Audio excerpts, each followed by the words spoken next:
Hola a todas y todos. Mi nombre es Giselle Kuhn y soy profesora de matemática del Instituto Lomas de Zamora. En esta mini clase la idea es repasar el concepto de intervalo real y su simbología, como también introducir algunos conceptos de estudio de función. Espero que les sea útil y puedan orientarse para resolver la guía. Además de que tengan en cuenta que pueden seguir consultando por los chats de WhatsApp o por mail. Antes de comenzar con el estudio de una función, vamos a repasar algunos conceptos de intervalos reales. Un intervalo es un conjunto de números reales que se encuentra comprendido entre dos extremos A y B. También se puede llamar subconjunto de la recta real. Existen distintos tipos de intervalos, teniendo en cuenta si los extremos se incluyen o no en dicho intervalo, o si algún extremo o ambos son infinitos.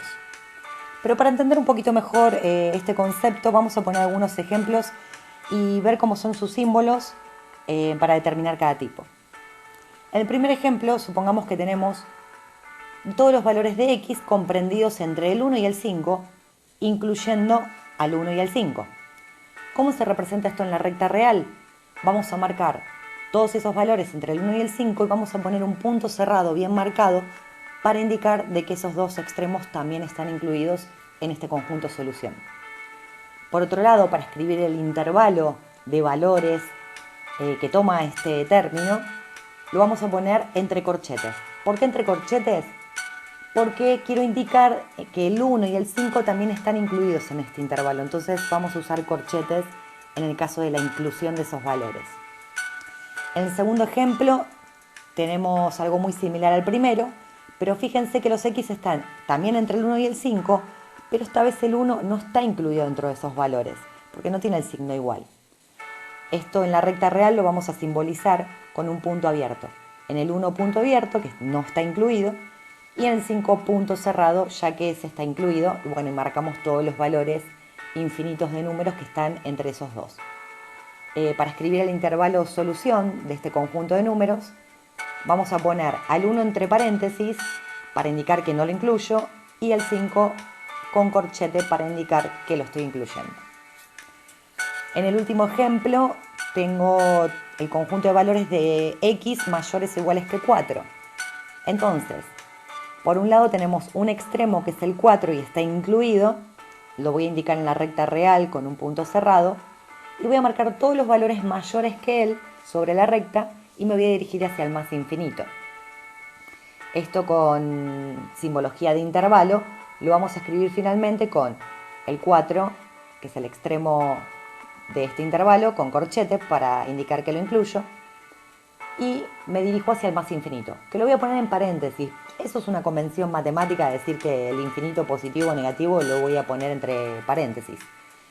Luego finalmente les escribo acá una tabla resumiendo todos los símbolos para que tengan en cuenta y puedan resolver ejercicios. Bueno, con los conceptos vistos de intervalos reales, vamos a comenzar con una idea de lo que es realizar un estudio de función. Estudiar una función significa, en líneas generales, analizar algunos aspectos claves de la misma, como por ejemplo, cuál es su dominio y cuál es su imagen, cuándo crece y cuándo decrece la función o cuándo es positiva y negativa. La propuesta en esta parte de la clase es explicar cada uno de estos conceptos y determinar cómo se trabajan.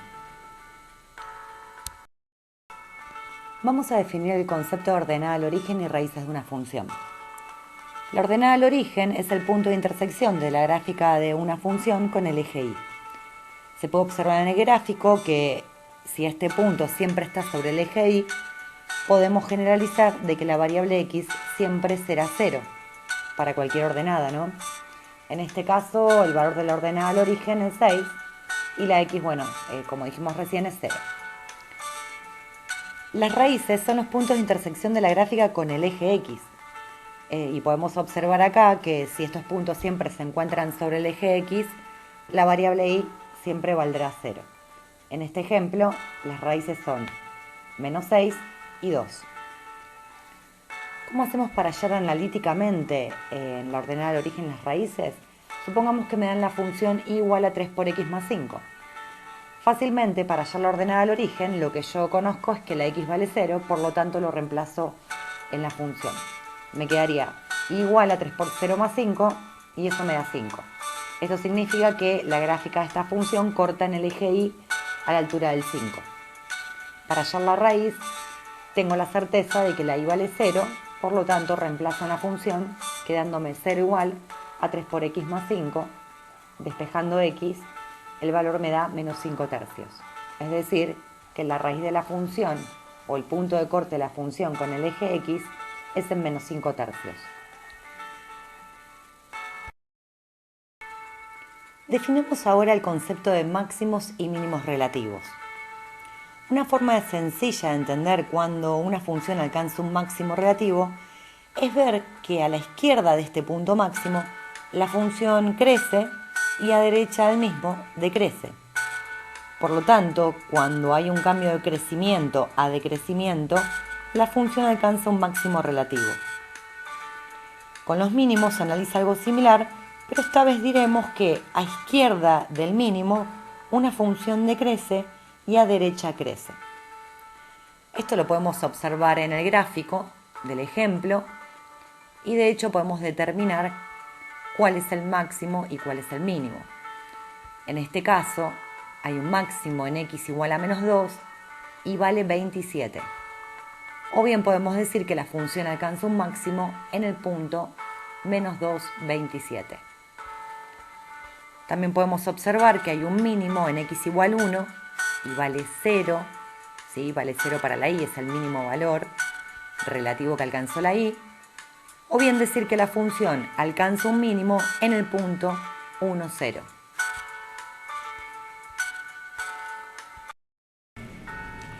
Antes de explicar estos dos conceptos, les quiero aclarar que cuando uno hace una lectura de gráfico, en el sentido del eje X, siempre hay que ir de izquierda a derecha, ¿sí? De menor a mayor o de menos infinito a más infinito. Y cuando estoy haciendo la lectura de gráfico en función del eje Y, siempre voy a ir de abajo hacia arriba, desde el menos infinito al más infinito. Bueno, el dominio de una función es el conjunto de todos los valores que toma la variable independiente x dentro de esta función. Lo simbolizamos de esta manera y en el ejemplo del gráfico que puse podemos observar que de izquierda a derecha la función se desplaza infinitamente. Por lo tanto, su dominio va a ser desde el menos infinito de la x hasta el más infinito. La imagen de una función es el conjunto de valores que toma la variable dependiente y lo simbolizamos así. Observando el gráfico del ejemplo, esta vez tengo que mirar los valores del eje y ver cómo se comporta la función.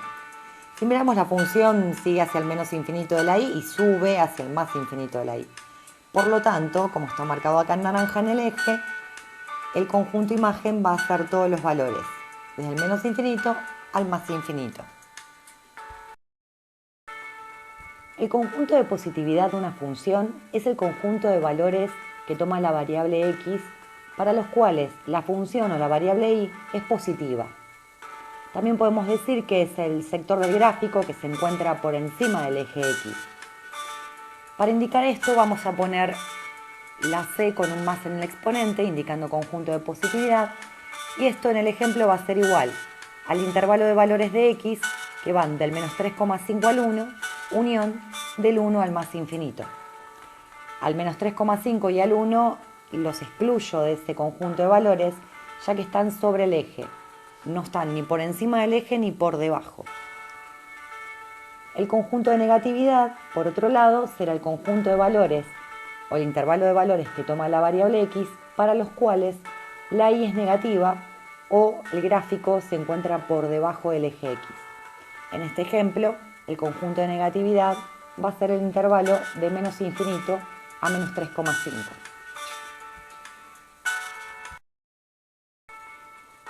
El intervalo de crecimiento es el conjunto de valores que toma la variable x para los cuales el gráfico de la función crece. Esto lo vamos a analizar siempre de izquierda a derecha. Fíjense que en el primer ejemplo las partes de curva que están creciendo las marqué en amarillo y sobre el eje X le marqué los valores que toman las X para los cuales sucede eso en la función, ¿no? Que está creciendo. Entonces, vamos a simbolizar así conjunto imagen con una Y y una flecha hacia arriba. Y los intervalos serían de menos infinito a menos 2, unión de 1 a más infinito. Pongo paréntesis en el menos 2 y en el 1, ya que los voy a excluir de este crecimiento, porque en esos puntos la función alcanza un máximo y un mínimo. Por lo tanto, no está creciendo ni decreciendo. Por otro lado, el intervalo de decrecimiento es el conjunto de valores que toma la variable x para los cuales la función decrece. Acá, si observan, también marqué en amarillo esta parte del gráfico que decrece y podemos ver el intervalo de x, que es de menos 2 a 1. También acá los excluyo porque en esos puntos la función no está creciendo ni decreciendo. Por lo tanto, es un punto abierto o un paréntesis en el intervalo. Bueno, para finalizar, vamos a realizar el estudio de una función. En el gráfico, primeramente vamos a analizar cuál es el dominio de dicha función, siempre recordando que el dominio es el conjunto de valores que toma la x dentro de esa curva, ¿no? Observemos de izquierda a derecha a partir de qué valor se toma de x y cuándo finalizan esos valores de x, a derecha. Si observan el gráfico, nos vamos a encontrar que la función comienza en menos 7 de x, pero no lo incluye, por eso hay un punto abierto, y se dirige hacia el más infinito de la x.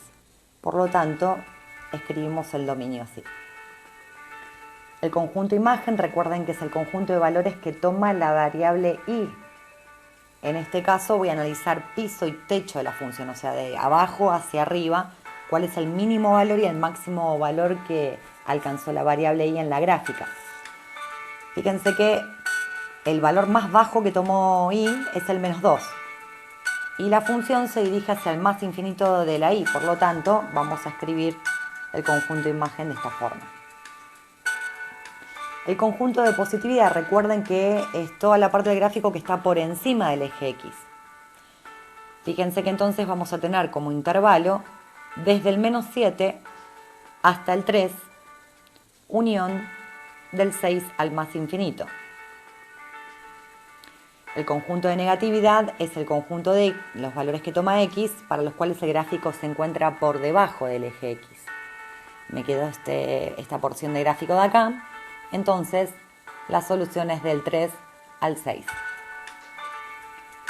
Intervalo de crecimiento. Veamos acá que tenemos este intervalo de acá, del menos 4 al menos 1, la función está creciendo, y después vuelve a crecer desde el 5 al más infinito.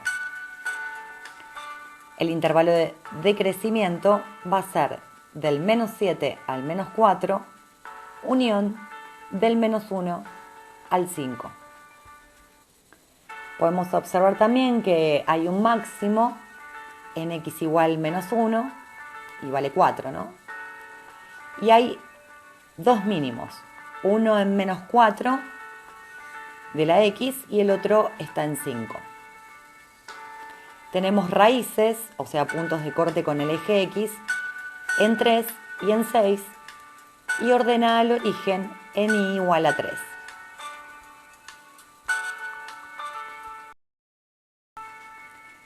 Bueno, con lo visto pueden resolver toda la guía.